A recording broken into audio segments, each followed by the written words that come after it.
Hi, George. Hiya, how's it going? It's all right. It's all right. How are you?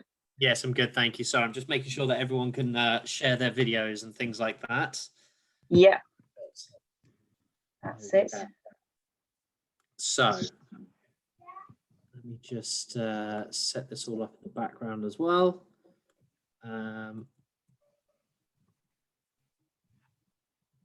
Hi there. Hiya. In certain countries.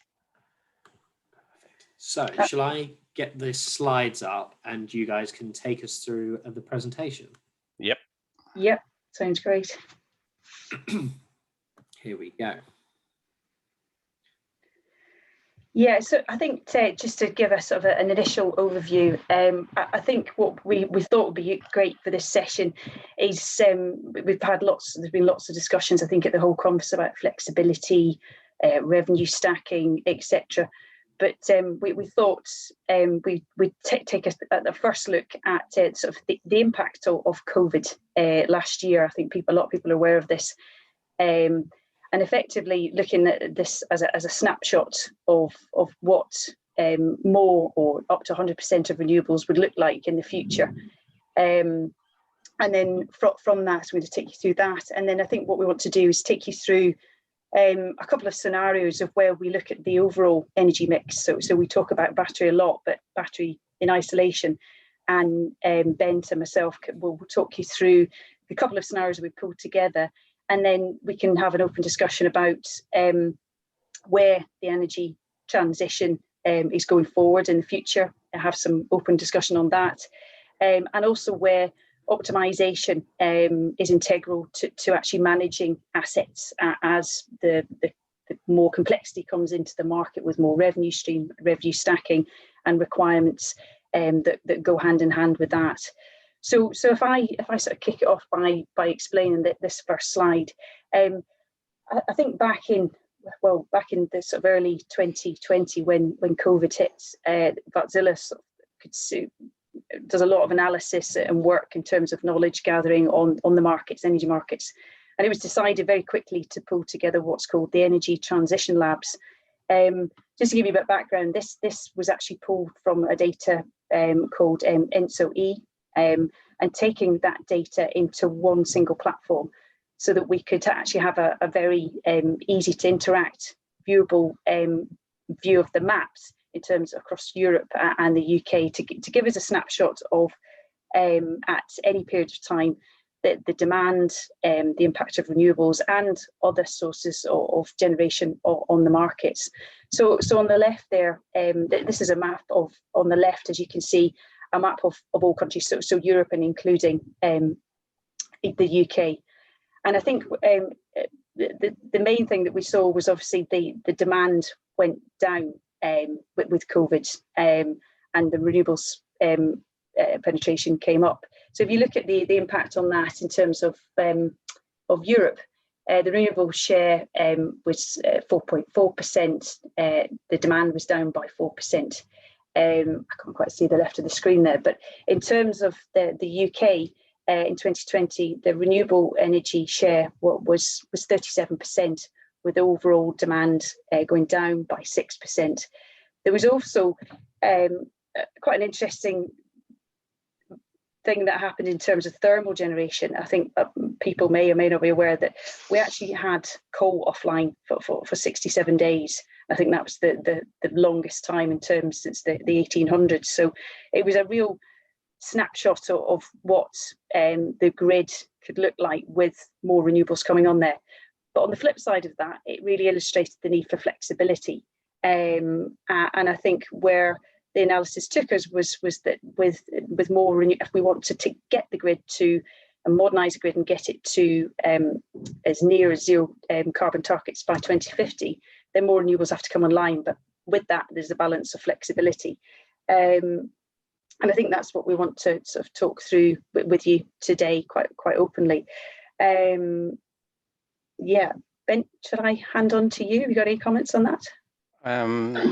No, I think maybe what we can see when we look at the map is that overall demand went down in Europe as well. in the same way as we saw in the UK. I think if we sort of move on to the next slide, I mean, it's important to say it's a comparison as such. We're now we are having from 2019 to 2020. So those numbers that are seen on the left graph, they are like a comparison between 2019 numbers. So that should be kept a little bit in mind. If we move to the next slide, we have together with University of La Pinranta Technology, they have sort of modeled 145 countries for us, and they're trying to see what is the optimal mix of generation for those various countries if you want to have 100% renewable generation. So what we can see on this slide is that, by the way, this tool here called Atlas, it is also public available, so anyone can click in using the link in the bottom of the screen. But what the study actually came out with, if you are using solar, wind, and batteries only, so maybe starting from a totally clean sheet, then considering 1 year of duration, taking the consumption into the account in each country and the wind data and the PV data, then the model came out with we need to add something like 1,600% more solar panels, 92% more wind turbines, and 2,600% more batteries in order to cope with, let's say, a day where you have poor sun and wind conditions, where you basically need to have more batteries available. So all those scenarios has now been replicated on those 145 countries, which are giving quite a good picture for us on the situation if those were the only 3 tools we could use. Now I should maybe say that the British Isles is also including Ireland and Guernsey, Jersey, Isle of Man, and so forth. So this slide is not 100% matched to the next one I'm going to show, but I think it's pretty much explaining the picture. If you look at the sort of addition of capacity, like 1,600% PVs and a lot of batteries, then you will also see that we are starting from a quite low level of batteries, and the heavy part is actually the wind turbines that counts most, because you would think that if you're adding 1,600% more PVs and maybe 2,600% more batteries, then the cost would go up more on a system level than 125%. But it is relative to we are starting at a low level, and the PV panels are not that generating that much. So relative, it's not counting as much as it looks when viewing the numbers. Maybe George, if you can go to the next page. So clearly what we saw on the previous slide was that we have an increase in system cost, and you can debate if it's 125% or it's something different, but it's clearly higher than if we are trying to make to add flexibility into the system and more make an optimal mix. Now, this is United Kingdom, so it's now excluding Ireland. So it's not fully comparable with what we saw before. But what we can now see, if you want to run on 100% renewable fuel, then with this mix we are seeing now, about 2% solar and 88% wind, some hydro, 9% energy storage, and flexible gas. With that in mind, if it's power to X or synthetic fuel that are not generating any carbon emissions, then this would be the optimal mix for UK. Having said, and it will also be the most cost effective, this is what the study is saying. Now, we are not including in the model nuclear and biomass, and we are well aware that both of those sources exist in the UK, but when doing the model for many countries across the globe, it was not really representative to include those two, but you can maybe say that nuclear is a sort of a base load. It's not really flexible, so it will maybe more lower the consumption rather than do anything else in the model. So what we have now said is that by adding 8% flexible gas, then you will have the optimal system and you will not oversize the other systems like wind, solar, and energy storage. And it's also important to say that this is taking the view and using the cost numbers estimated for 2030. So this is how the results would eventually be, or close to be, if it was 2030 numbers. Going forward, we all know that power to X, it's still early days, and those kind of fuels, whether they exist today, some of them do, they are quite expensive also to produce. So eventually this will not be the cheapest system. So what you can say, if you are still using natural gas, which is a fossil fuel, then that's clear, then you would actually lower your cost because your fuel would be cheaper than power to X fuel. But this is, in our view, the way to go if we want to design a system to operate on 100% renewable fuels. And it is in reality flexibility we need to put in. It could be any other kind of flexibility, but it has to be a similar type of flexibility that needs to go in. Also, we know that there are such things like geothermal, and it could also be wave technology and other form of renewable sources that will play into the mix also in the future. I think this is sort of what I wanted to kick off those studies with, and maybe we can move to the next slide if you want to take that, Caroline. Yeah, sure. No, thanks, Ben.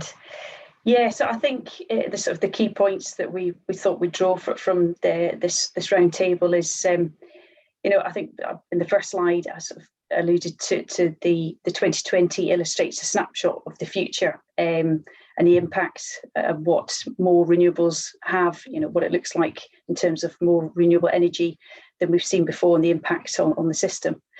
I think to Ben's point of employing significant flexible capacity into the system enables higher levels of renewable power at a lower cost of energy than in storing renewables alone, I think is another point. And then sort of the evolving markets in terms of sort of Wärtsilä's sort of overall end-to-end sort of view of packaging sort of energy battery storage projects. Is that the evolving markets, that they need advanced software platforms to future-proof and lock in these valuable revenue streams. And then in terms of sort of the future of energy storage, the market needs are driving, new ways of looking at models, new innovative models that are coming out.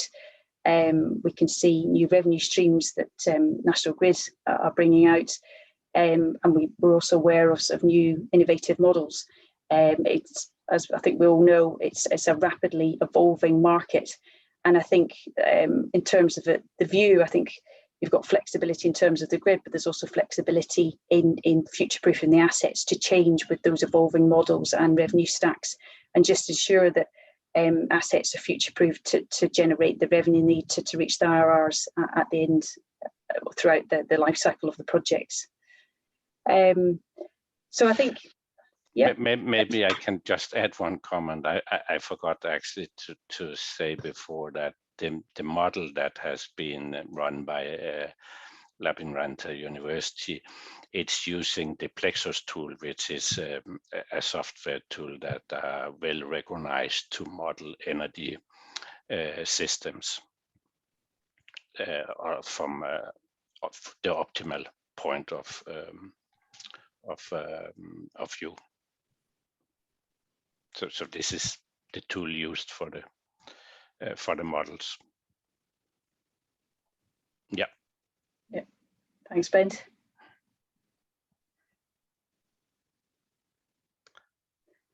That's great. Well, I think we can probably look to move into the Q&A. Hopefully, we've sort of brought some viewpoints forward. If anybody has any questions to sort of kick things off. Hi guys, sorry, my video wasn't restarting. So yes, so if we got some questions, if anybody has any direct questions at this point, if you put them in the chat. So there's already a question here from Amir. What does a 2600% increase in batteries equate to in terms of proportion of peak demand? Why is 2600% the right number? Yeah, this is a very good question. I think without knowing all the details behind the model, is that you need to oversize each technology quite significantly, given the data at hand with the PV and the wind data, and this is essentially to cover all the kind of worst case scenario, because you still need to operate 100% renewable. And clearly, if there's poor wind and poor sun, then you need to oversize certain things that can charge the battery. Whether 22,600% is the right number or not, I think it's a result of the model. It could as well be something different, but I think the magnitude of the numbers are at the right level. Okay, perfect. So are there any other questions directly in this part? Otherwise, what we'll do is we'll move on to the workshop element.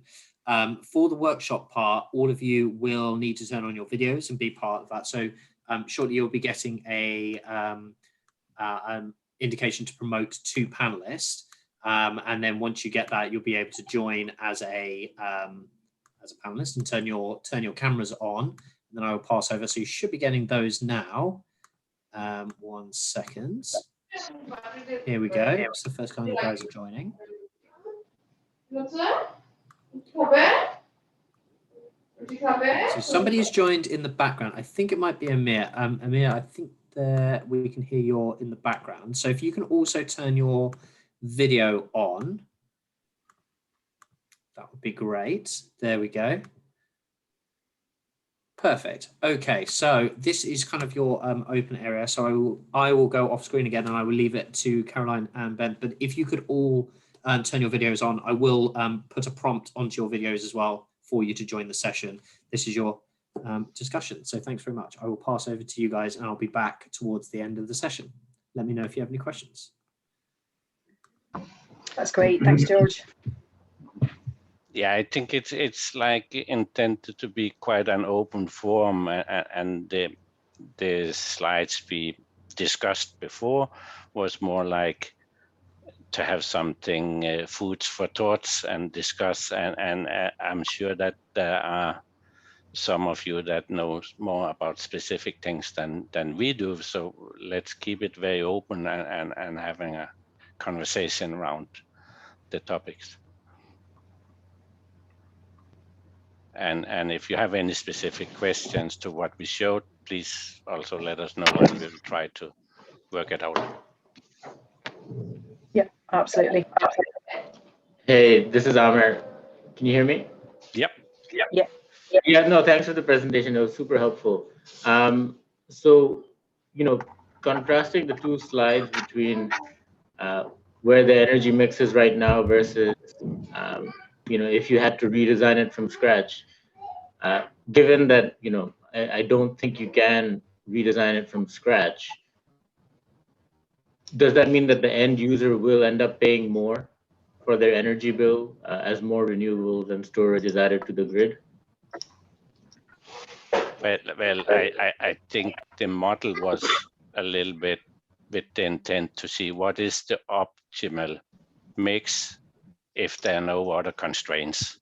Of course, there are already generation in place in all countries, and there are various patterns, like some areas are more sun is shining more, there are more windy areas, so it varies quite much, but I think it illustrates quite well that there's a need for flexibility, and I think this is what we are sort of aiming on. And you will also see it if you look at the country-wise numbers. If you have seen it, whenever there is a constraint, you will see some volatility in the pricing from each and individual country. This was actually also what we saw with the energy transition lab Caroline was talking about earlier, where we could now, on this same platform, we could see now how is it within ENSO, within Europe region, and how was the electrons flowing from country to country, and it's a well-known fact that sometimes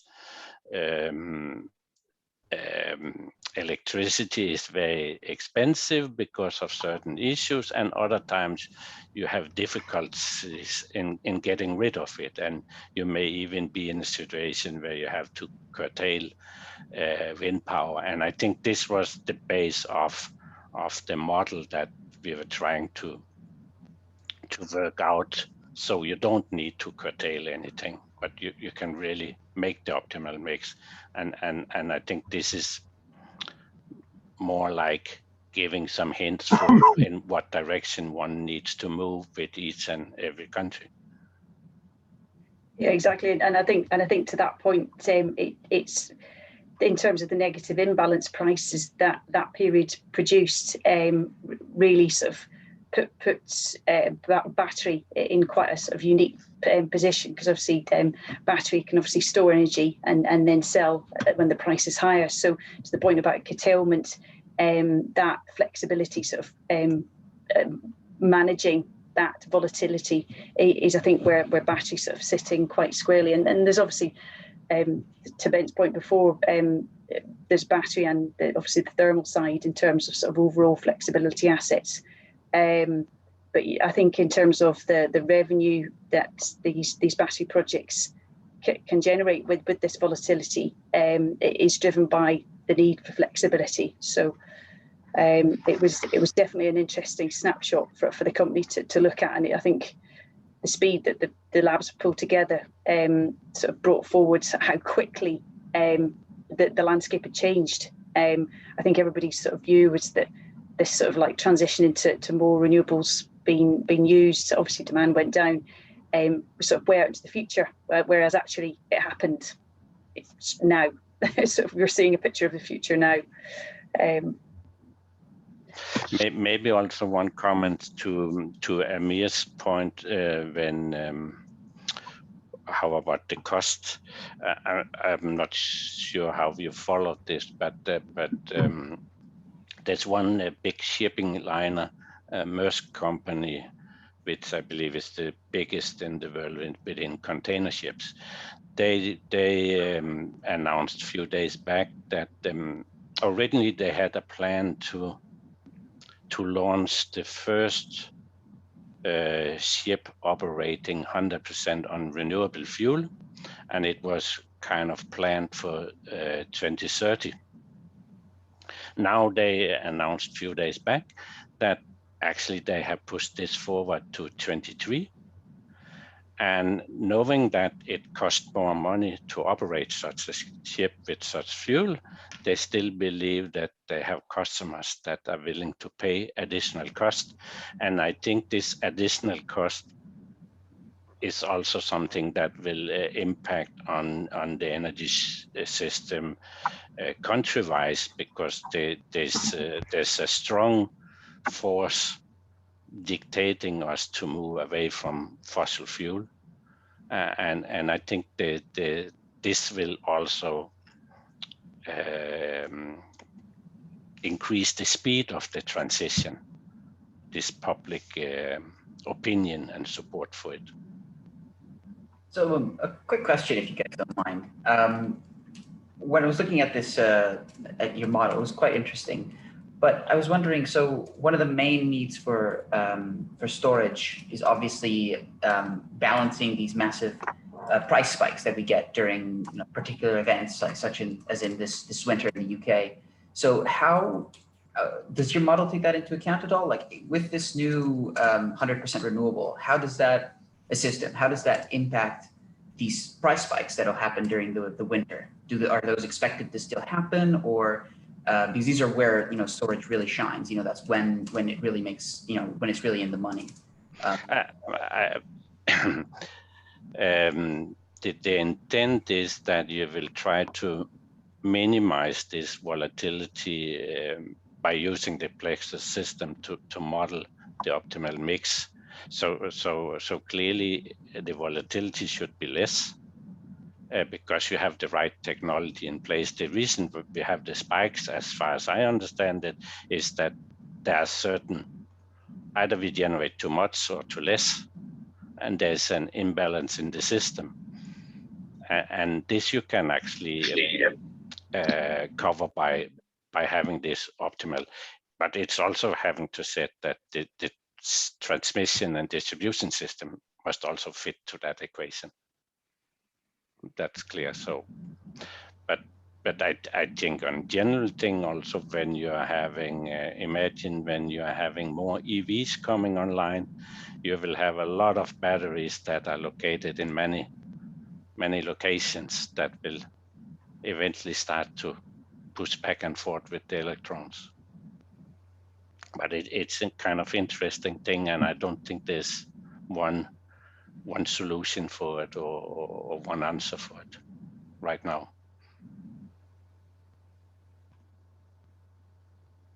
Exactly, and I think just to bend to the point about EV charging, obviously the government are putting forward, and I know Jenna, we've got you online here from Bays, but in terms of the targets, 2030 targets for no petrol and diesel cars. So that's on the transportation side, but you clearly need to have the infrastructure there to take that load. So in terms of rapid charging points, that's a massive load in various spots, throughout the UK. And as we all know, the grid is quite a sort of aged or archaic system that needs modernising. And I think in terms of sort of battery or renewables going online, I've got a background in sort of solar and a little bit of wind, and it was always sort of said that with renewables and these new projects coming online, that they're by private investment upgrading parts of the network. And I think that's one part of it, but also, the infrastructure for the level of EV charging that the government are proposing. So we're all going to be driving electric cars by 2030. It's quite a feat. And I think that's where, in the earlier slides, we were talking about sort of innovative models and actually trying to think through that issue. How do you actually address that issue? You can't just put charge points everywhere, because obviously the grids and load management, etc., and constraints prevent you from doing that. So and battery can have a role to play in that, which we've obviously we are seeing in the market now. Don't know if anybody's got some thoughts towards that. Yeah, I've got a question. Jenna from LimeJump here. So Ben, you mentioned that in the sort of optimal grid that you guys are managing, there'd be reduced volatility in this 100% renewable scenario. I guess, I'm curious to understand a little bit more why you would see that being reduced volatility. For transparency's sake, I would hold quite a different opinion. I don't think I don't think reduced volatility, but I think the spikes would be reduced. The gap between the spikes as such, they will not be at the same magnitude as what you have seen now. And maybe you have a different opinion, and this is why we have the conversation. So it would be good if you can enlighten us a bit. Yeah, I guess, my view, with both looking at, say, what's happened in the UK markets over the last year with increased renewables and moving closer towards that 100% renewable scenario, I think it's very clear that over the last year we've seen some incredible volatility in power markets, both coupled with COVID-19 and reduced demand over summer, but also quite tight market conditions in January.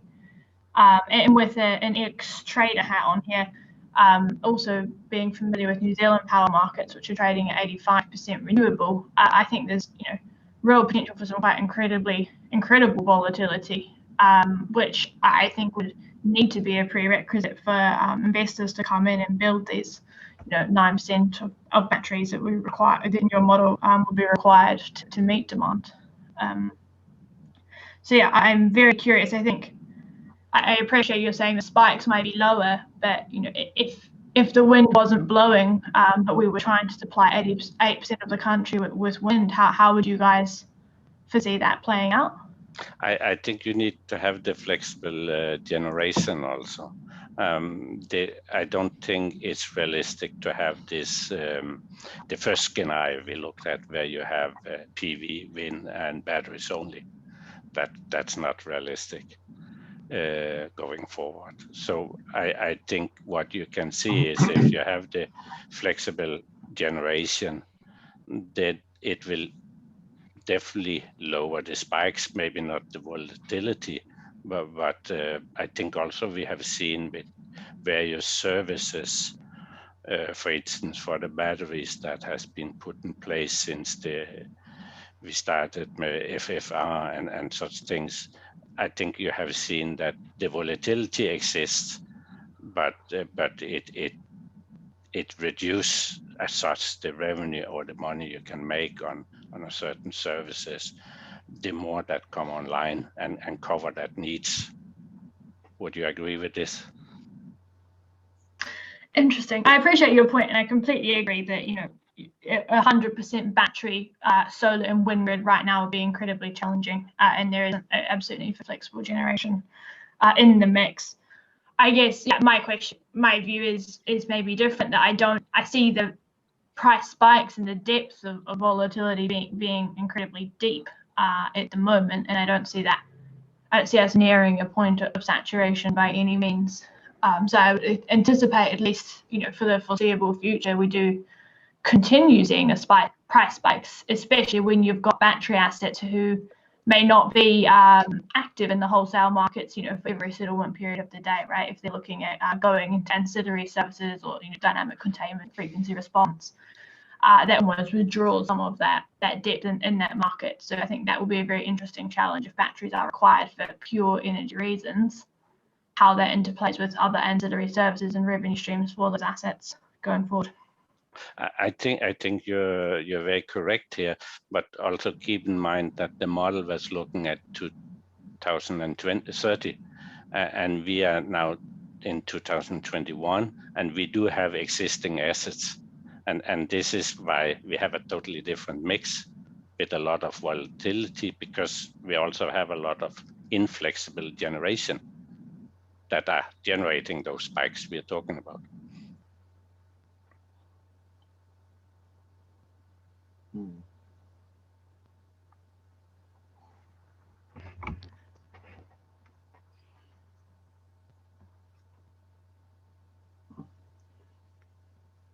could just come a minute. Hi Nick, have you got a question? Well, I've got a question because so halfway through the presentation, I had a bit of a hiccup on the computer. So I missed some. I wasn't quite sure. I heard it mentioned that we were literally 2,600% over capacity in something or other. I'm not quite sure what, because I missed some. My computer dropped out for a little while. I think it was something Brett mentioned. You're breaking up a bit. Is that better? Not behaving as well as it could. Yeah, we can hear you now, Nick. Yep. Oh, right. Okay. Yeah. My computer hiccuped halfway through the session, and I missed a bit. And I came back in, and you were talking about, was it 2,600% over capacity on something or other? I think it was. I think it was. Sounds awful. If you were, this was a little bit what we discussed before, but if you were about to design a system only using PV, wind, and batteries, then it would lead to increased capacity you need to install to cover all situations. Oh yes, I can quite understand. Because, well, you either need a humongous amount of battery storage, which costs an absolute, well, it'd be unrealistic, obviously. But yeah, it's not likely to be realistic. That was,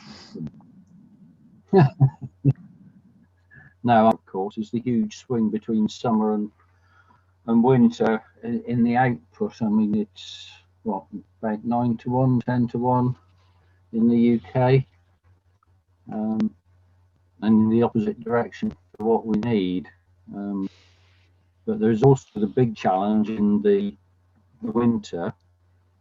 I mean, there's over end of December, beginning of January this year, we had about 2 weeks where wind output was, I think, probably down to about a quarter of, well, about half of what it would normally be, quarter or 20% of rated capacity.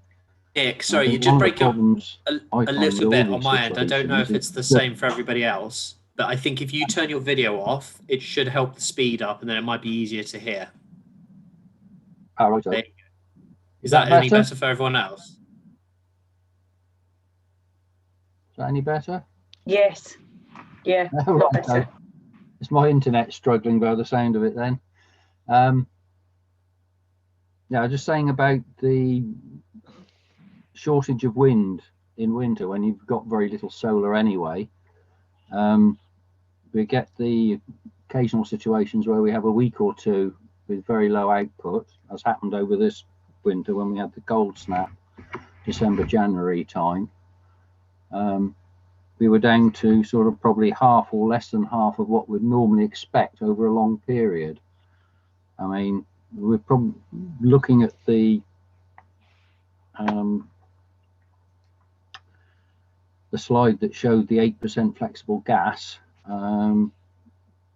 I don't think 9% storage is going to cover that sort of period if it's batteries. I mean, that's one of the big problems with batteries, is they're not really very cost effective for long duration storage. So how do we cover these rather uncommon but definitely happen events of long duration shortage of wind capacity? I think this was why the flexible generation, whether it's power to X or it's any other generation, is needed, because you're perfectly right. Long duration batteries are maybe not today's answer. But I think there is a clear trend that also in the UK we are moving towards longer duration of batteries also, where compared with a few years back. You know, if you need sort of like if you're short by half a day's energy over a couple of weeks, I mean, that is absolutely huge amounts of energy. I mean, I like to use the Dynaway pump storage as an example, and that could keep the UK going for less than 15 minutes if it was trying to do it on its own. It sort of puts these sort of energy storage systems into sort of perspective, I think. Yeah, you have a point. I think that's me done for the minute.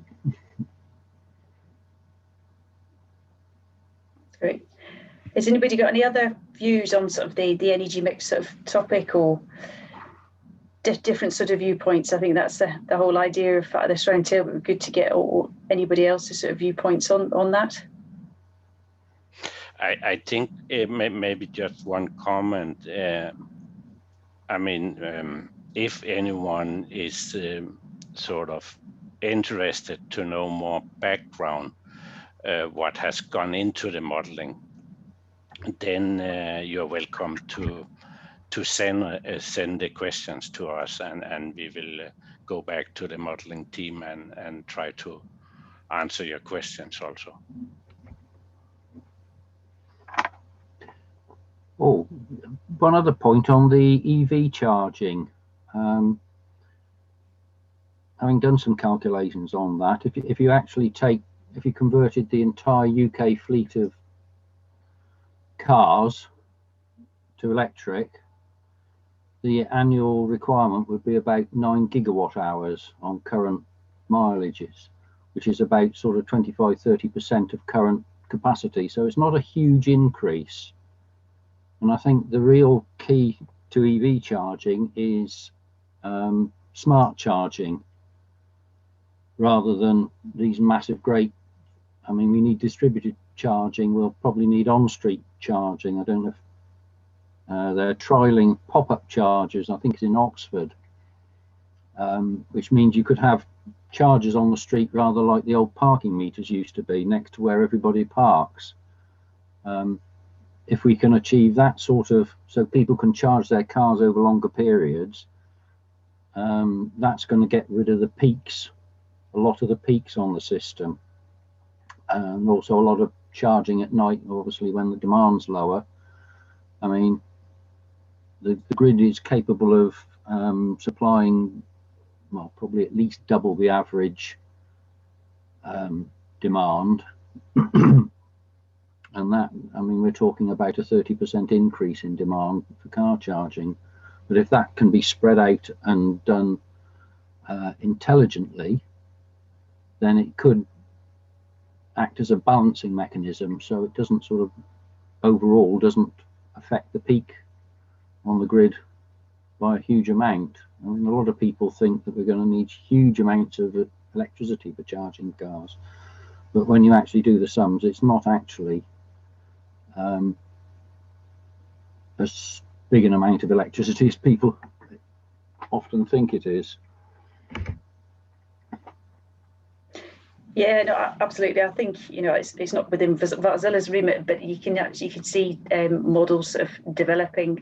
How successful, I'm not sure, but you know, where domestic batteries are aggregated into effectively one virtual power plant, for example. You know, there's different models like that, and there's this sort of the question on vehicle to grid, and whether, you know, on a single car basis, if you aggregate that, is that something that can be used, you know, to support the grid as well, and then up to sort of like fleet levels where you've got back to base models where you are into the megawatts of battery power there.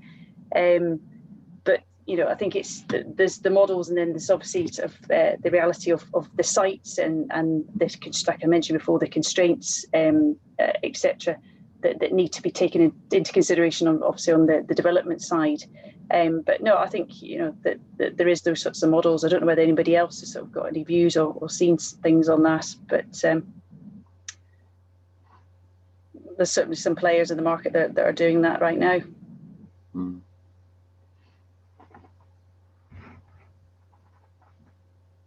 Hi, just a quick question from me. I'm Peter Booth from Fishner.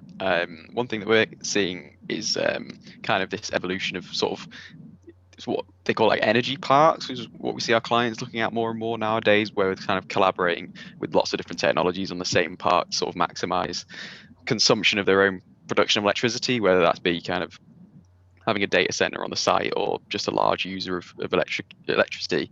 And we're seeing that more and more, and I'm kind of interested to sort of see if that kind of concept spreads out further among sort of the energy sector. So like the Oxford Super Hub as an example that sort of includes EV charging as well as the energy storage aspect as well. I think that's a good example. I was wondering if sort of Wärtsilä had any kind of thoughts on that, and as a supplier of like gas engines and batteries, whether or not they kind of saw any kind of benefits to delivering those as sort of like a hybrid project, whether that be on a kind of sort of behind the meter style, or whether or not you thought there was a business case for doing it sort of as a standalone asset.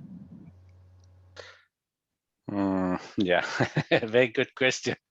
I think we have discussed the hybrid for quite a long time, and when it talking gas engines and batteries, we have not really found. If you're not in an island on an island, then it's a good option. But being in the UK, we have not really found any ways to sort of make any synergies, rather than you may be able to share some connections, of course. But from revenue point of view, we have not seen that. Maybe you have a comment on that, Jenna, you may know better than I do on this, but I don't think we have seen any model that works on this for time being. That's interesting you say that. I think it's kind of it sounds like a similar story to kind of solar and battery storage as well, in that there's kind of there's a nice sort of technical idea that sits behind it, whether it be sort of trying to shift peak solar production to peak demand times, or whether it be sort of if it was a gas engine combined with a hybrid, the kind of technical idea of having the flexibility of and rapid response of the battery, plus the prolonged the longer term flexibility of a gas engine. I think it's a bit frustrating, I find, because it's a really nice technical concept. It's just difficult to find the sort of the business case for it, which I think sort of these energy park concepts of trying to locate these sort of areas of flexible production, flexible sort of generation and storage near large demand centers is quite an interesting idea. And I think it would be quite interesting to see a bit more of that in the market. Yeah. Yeah, and just it's not a UK example, but Wärtsilä, in terms of the global team, have actually deployed projects on islands. To Ben's point about islands, in which there is battery, solar, wind, and thermal being managed under effectively our proprietary software platform.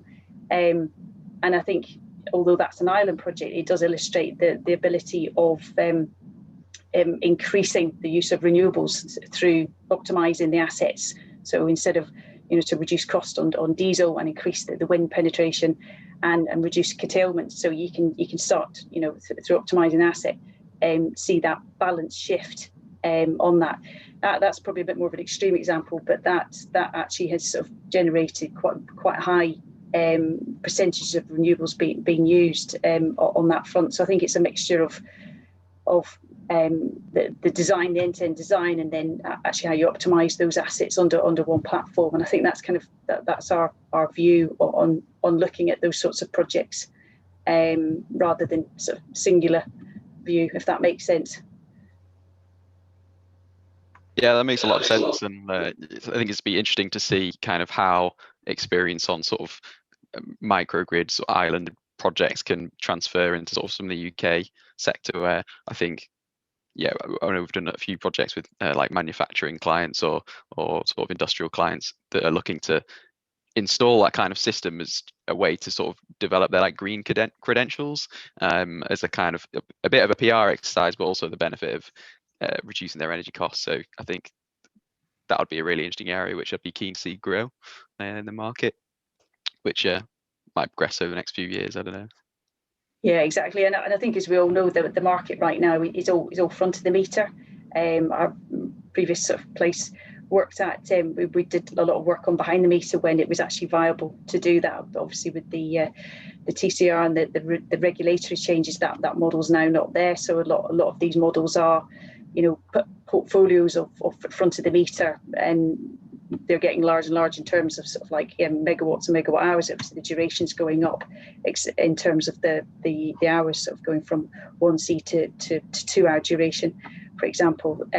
So, whether models are going to develop more than that, or if it's going to be purely portfolio based assets across the UK. So we'll just have to monitor that and see that. But yeah, I think certainly from our point of view, we have tackled some quite unique projects like that island project I mentioned to you, and delivered on it. So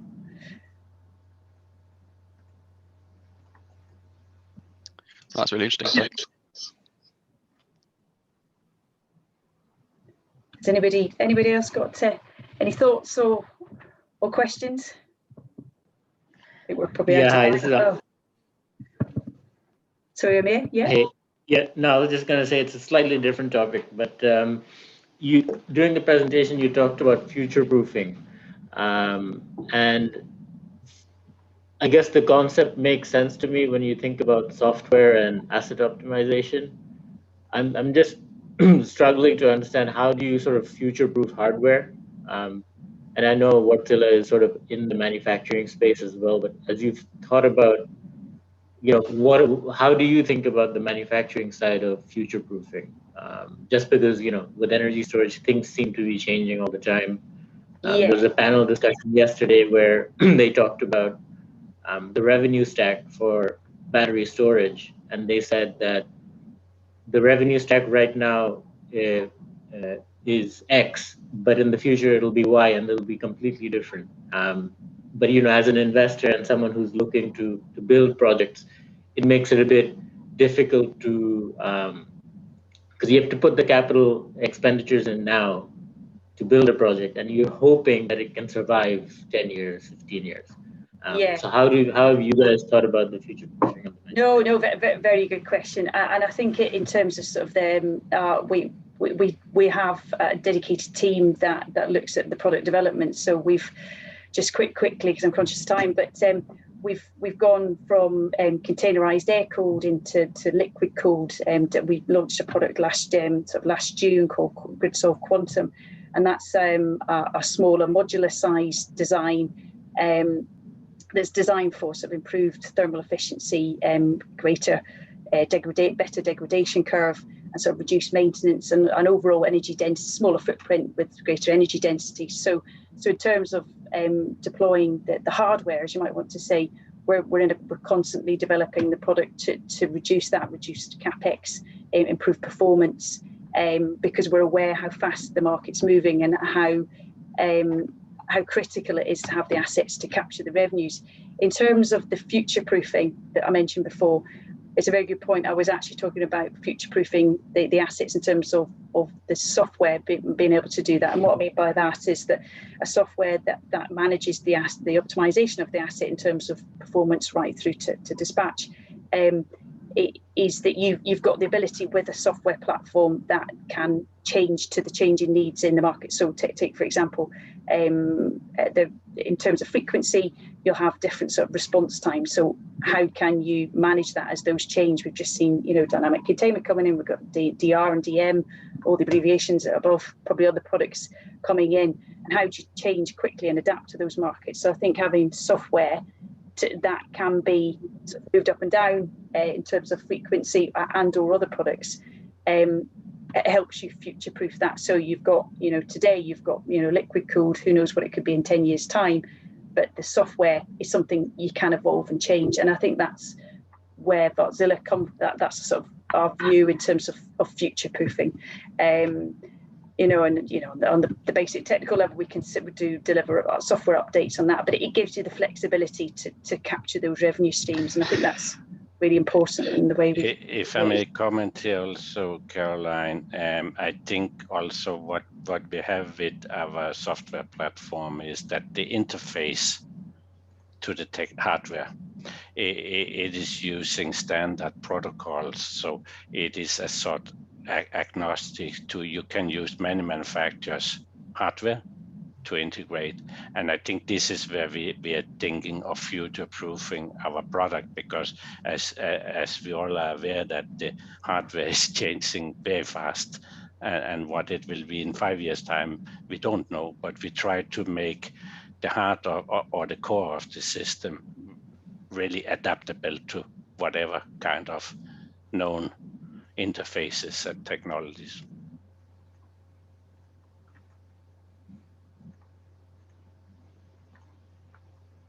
Perfect. Sorry, guys. I think this has been a great session. We may be coming up towards our time limit now. So if there are one more final question we want to go through, that's absolutely fine. Otherwise, we may have to wrap it up there. So if there aren't any questions, I just want to say thank you to obviously to Caroline and Bent for running this session. Obviously, you can continue this through the app as well. There are ways to message people directly through our messaging center, and you can also set up one-to-one calls there as well. Otherwise, I'll hand back to Caroline and Bent to wrap up if they have any final comments, and then we can move on to the next session, and you guys can go back to the agenda and any other sessions if you want to join for the rest of the day. Thanks, George. I think just from my side, and Ben, I'll let you take over as well, is thank you for your time. I think it's always good to sort of throw some ideas around, get a view of the industry, the market's knowledge, where people's thinking is, and like we've said, it's an evolving market, things are rapidly changing, so you never stop learning. So always useful to have very open discussions, so thank you very much. Yep. No. Thank you very much for attending. Thank you very much. And remember, if you have some questions and have the interest in having a look at the web page with the modeling, then if you cannot find it on the web page, then you can ask us and we can try to help with some answers if need be. Yeah. Thanks so much, guys. And thanks for everyone else for attending. We will see you later on in the session. Thanks so much. Thanks, everyone. Bye.